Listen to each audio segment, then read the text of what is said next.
to P&B Sports Show, where we bring you all the passion, drama, and analysis from the world of football. I'm your host, Abel Sunday, and today we'll talk about the Super Eagles of Nigeria, who did it the hard way in their final group game of the World Cup qualifiers. It was smooth, it was not smooth sailing, but when it matters most, the Eagles rose to the occasion, keeping their World Cup dreams alive in dramatic fashion. Joining me to dissect the heights, the lows, and everything in between, we have our trusted voice from the ancient city of Benin, Eru John, and from the heartbeat of Lagos, our ever sharp analyst, Walter Odige. Grab your teacup because P&B Sport start now.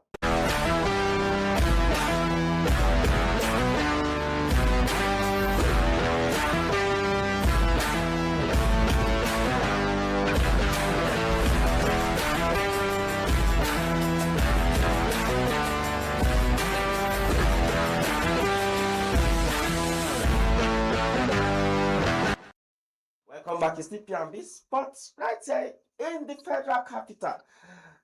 Gentlemen, what a finish that was. Nigeria really made the fans' heart race till the very end. Let me start with you, Eru. Eru, what a finish. Where did Super Eagles got 4 goals from yesterday? Okay. Good morning, Mr. Sonny. Good morning, P&B Sports fans. It's a pleasure to be with you once again. I am happy and sad at the same time, and I'll tell you why.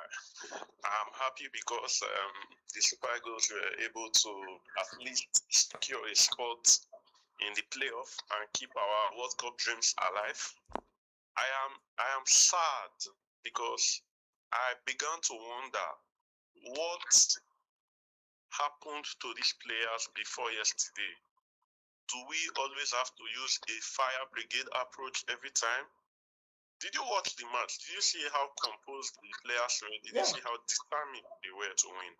And you begin to wonder, you begin to ask yourself, where did this mentality go in the games before now? How did we not play like this even against Benin Republic in the first leg? What happened to losing points to the likes of Zimbabwe and Lesotho? And then it leaves us. I begin to wonder. I asked myself yesterday, how come a South African team that got a punishment where 3 points and 3 goals were deducted from them still happened to top the group and qualify automatically? It leaves a bold statement that we as a country, we failed ourselves. Believe you me, whether everybody is excited that we got to the playoffs, because the playoffs is even more stressful than the World Cup itself. You now have to go and play against 3 other African teams. If you manage to come out top, you go and play against team from another continent. It goes on like that. Like your question said, where did the goals come from? The goals came from a place of sheer determination. It came from a place of hunger. I always say it on the show. Football is a game of who wants it more. If you want it more and you prove that you want it more, you will get it. From the first minute of the game, you saw the sheer determination that the Super Eagles players had. Kudos and big kudos to Victor Osimhen.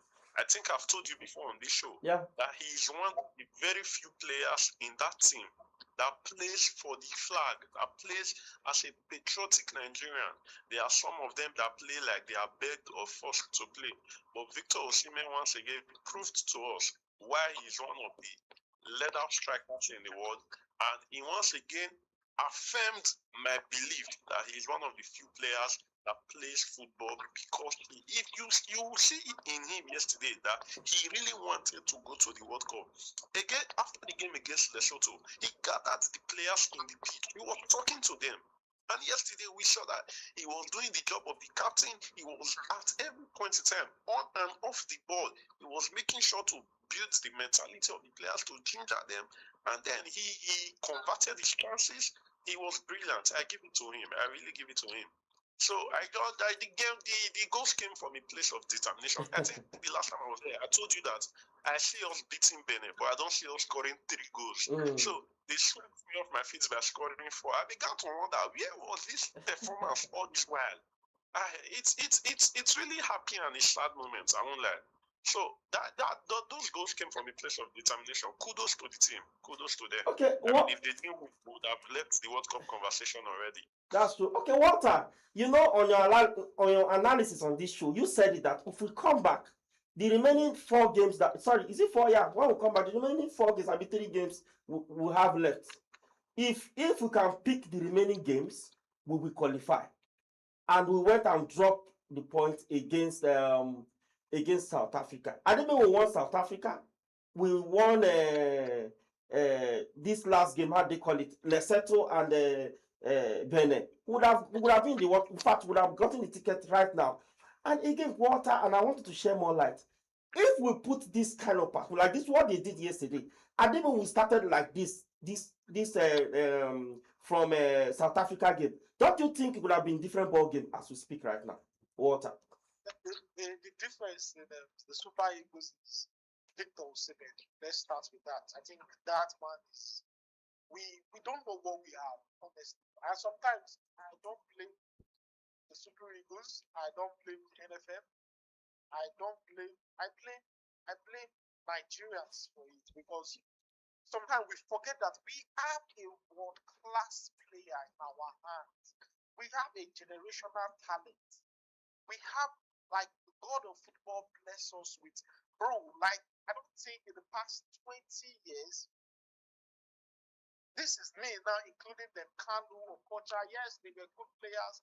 Yes, they were this, but they were not world beaters. They were not world beaters. They were not absolute, they were not the guy. They were not that big guy. We have Victor Osimhen, and it's sad that we went through all what we gone through in these qualifiers. And I can tell you, it's partly down to Victor Osimhen being absent from the qualifiers many times due to injury. But now back to your question, I said if we can win. When Eric Chelby was appointed, I think the Super Eagles had 6 more matches to play. Yeah. And I made a statement that day. I said, if we can win all our matches except the one against South Africa, at least we should win all our 5. We should win 5 matches that is left, and a draw against South Africa would be able to get us the World Cup qualification ticket. That didn't happen. Now, just imagine we have won that Zimbabwe game. We are leading 1-0, 92 minutes. Ekong, I don't know the shake defending was doing, and we got equalized 92nd minute. That game again to add that 2 points from that Zimbabwe game to what's called to our point tally. See, we finished on 19 points. Yeah. We would have been at the World Cup. We would have need to even beat South Africa, like I predicted correctly. Because I know it's African football. Teams will beat them out. Teams will get upset against lesser teams. So if we can do our own homework and win all our games, but the South Africa game, I understand that it's an away game. Going to South Africa might not be easy. We can permitted to draw the one, but if we win every other game, which I believe at that time we should have won, we would have gone to the World Cup. Now, when the Zimbabwe draw, when they play the draw this month, I still change my own analysis. Now, we must win all games. We must beat South Africa, we must beat Lesotho, and we must beat Benin. But if we had done that also, we would have already been at the World Cup also. But we also did not beat South Africa. Then I knew the fate or our destiny was no longer in our hands. And trust me, I didn't believe that. I didn't know there was any chance for the Super Eagles to qualify via the playoffs, because as at the last international week, CAF had not come out to say, okay, this is what we are going to do, because of the Eritrea who drew from the group stage. So the teams that we are ahead of us were many. I don't think Nigeria would have been of the team that would have been top 7 out of 5 group of the best second place teams. If Eritrea had not drew, because teams had Burkina Faso Burkina Faso had 21 points and they finished second. We had just 17. Burkina Faso had 21. A lot of teams got more points than us. But in the end, once Burkina Faso won 6 games against Djibouti, the team that finished last in their group, and those 6 points was taken we had to add just 2 points against Zimbabwe that finished last. So once they take that 2 points, we had our team. We had Burkina Faso had 18 points, and we in today. So I did see this homecoming. Immediately they drew against South Africa. I said, oh, but I think this is a life. And it's a chance. I know many Nigerians are saying, like the Bureau John pointed out, it's stressful playoffs, but I don't think it's that stressful. The only place that is stressful in this playoff is the African qualifiers. Trust me, if Nigeria can get past the African qualifiers, Nigeria will be at the World Cup because the African qualifiers is just 2 games. We'll get to play Gabon in the semi-final, and if we manage to beat Gabon, we'll play either Cameroon or DR Congo. Or Congo, yes, in the final. And if we win that, we'll get to the intercontinental playoffs. Now, the intercontinental playoffs, from the look of this, Nigeria will be one of the best seeded teams. So the intercontinental playoff comes in the semi-final and final also. So now the semi-final for the team that is in FIFA ranking, the team that is the best 2 ranked team among the 6 teams that will compete for the intercontinental final, the best 2 ranked team will not play the semi-final. So the least will play to qualify to come and play them. Yes, I'm trying to explain it now. If we win our African qualifiers, yeah, please be audible. Want to be audible? I'm trying to hear you. Please speak out. Yeah, thank you. Okay.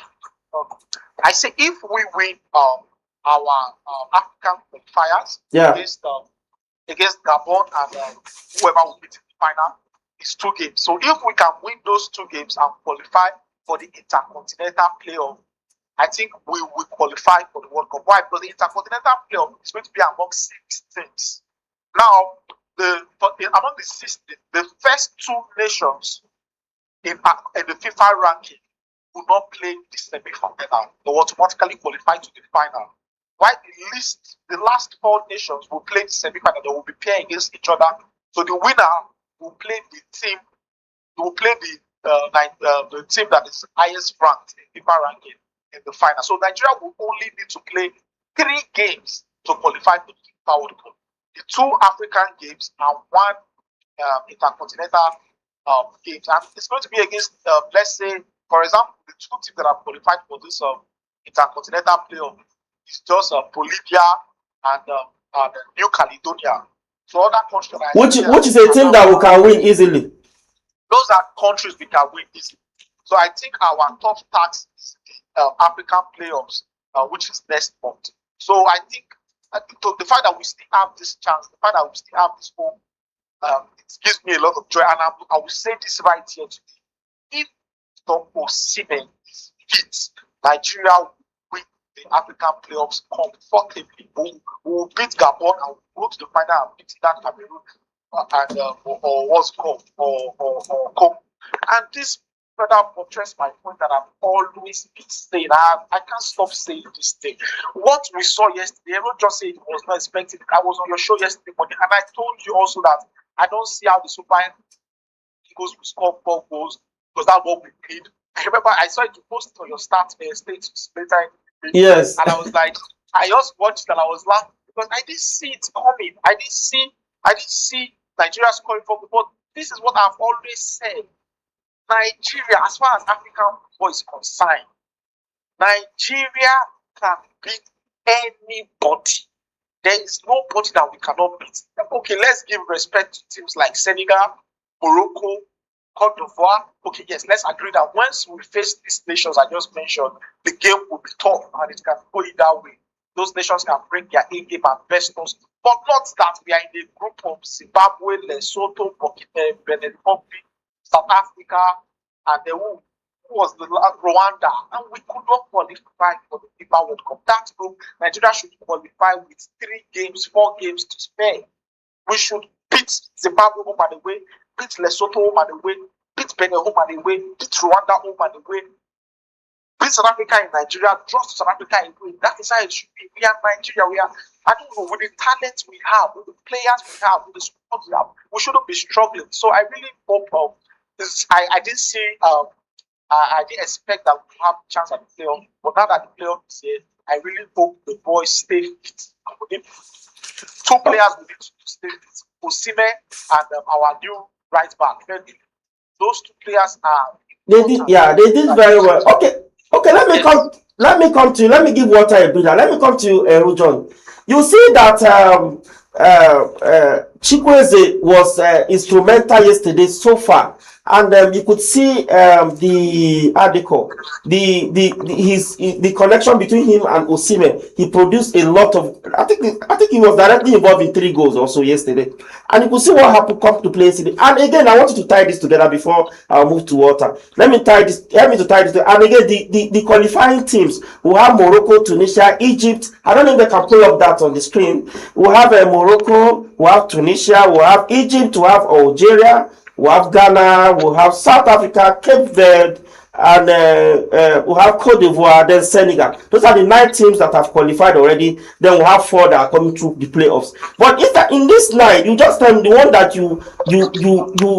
you are surprised that with these people, how come they got to this place? You tell me among the 9 which one you were surprised about. But first and foremost, tell me about Chikwueze and the connection. And don't you think that putting Ademola Lookman on the bench was the right decision for Eric Chell? Okay, thank you very much. Let me answer the last question first. Samuel Chukwueze was directly involved in 2 goals. Okay, 2 goals. The first assist. Yes. You see, I am an advocate of effort and talent. I've always said it. I also said it on the show. I think it was myself and Mr. Water that were here that day. That I don't see a reason why Ademola Lookman is starting. The reason I don't have anything against him, he's a very fine player. This guy has not been playing games, even in his club side. He recently just settled with his club, Atalanta. He has barely got minutes in the Serie A. And then when he comes to the countryside, you are starting him. He has just been training. This guy is not fit. He's not in his 100%. Ademola Lookman in his 100%. We all know what he can offer. We saw him at AFCON. We know what he's capable of doing. But for the time being, he doesn't deserve to start. There are better players on the bench who deserve a starting position. And we saw what happened yesterday. Samuel Chukwueze was given the opportunity and he grabbed it. He seized it. That's the way football works. It's as simple as ABC. Why would you keep the likes of Chukwueze on the bench, the likes of Moses Simon on the bench, and you are starting and Ademola Lookman that has barely played 3 games this season for his club side? He has been having issues with the club. He recently settled with his coach. He has barely started a game for his club side, and you are starting him. That is a problem. So Chukwueze was brilliant yesterday. I give him massive kudos, especially the assist for the first goal. That was a brilliant pass, a very brilliant pass. Even the second goal, that was brilliant. I appreciate the fact that he had his chance and he took it. Then to your first question, of the 9 teams that you called, I'm going to be very sincere. The only surprise for me is Cape Verde. The likes of Morocco, the likes of Algeria, the likes of Senegal, the likes of Egypt, they are good teams. They always, in one way or the other, qualify. We know how good they can be. They are top ranked teams in Africa. The likes of Cote d'Ivoire, they are very good. I think maybe another surprise might be Tunisia. Although Tunisia is a good side, they know how to pull off some very surprising things sometimes. But I think the only surprise for me is Cape Verde. The reason is because these nations are not really footballing nations. If you check them deep down, they are not so much invested in football. So when they come up with things like this, it's surprising. It's just like seeing Uzbekistan qualify for the World Cup, and then Nigeria is having to go and do playoff, having to go and play continental and intercontinental, and then it leaves you with questions unanswered. It leaves you to begin to question yourself. If Uzbekistan can qualify for the World Cup, what then are we as a nation? That is a footballing nation. What then are we doing? So my only surprise in the 9 African teams that have qualified for the World Cup is Cape Verde. Every other team that is there, I saw them qualifying for the World Cup. Checking their groups, I knew there was no way they will not make it to the World Cup. So my only surprise is, and then yes, South Africa. South Africa, because I, for one, thought that Nigeria will top that group. Even after South Africa 3 points and 3 goals got deducted, I was already jubilating that this is an automatic qualification for Nigeria. But then we are where we are today.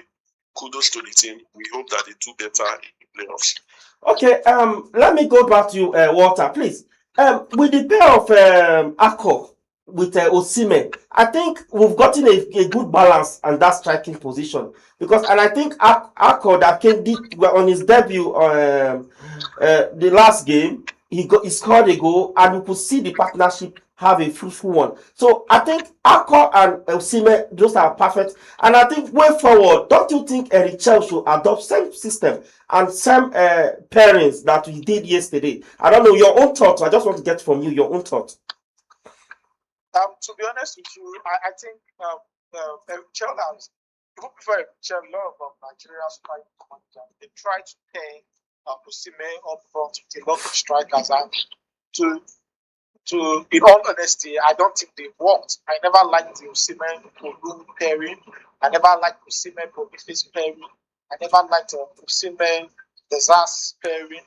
I never liked Osimhen Mopi pairing. I never liked Osimhen and those of all guys, the Kuma pairing and all of that. So I think finally Osimhen has a partner that understands him, that somebody that plays to his strength. While Osimhen is doing his own thing, somebody that plays something totally different, somebody that brings out the best and gives Osimhen room to shine. Because now there are 2 guys up front. One is Andy, while the other guy is just moving around, coming to support him.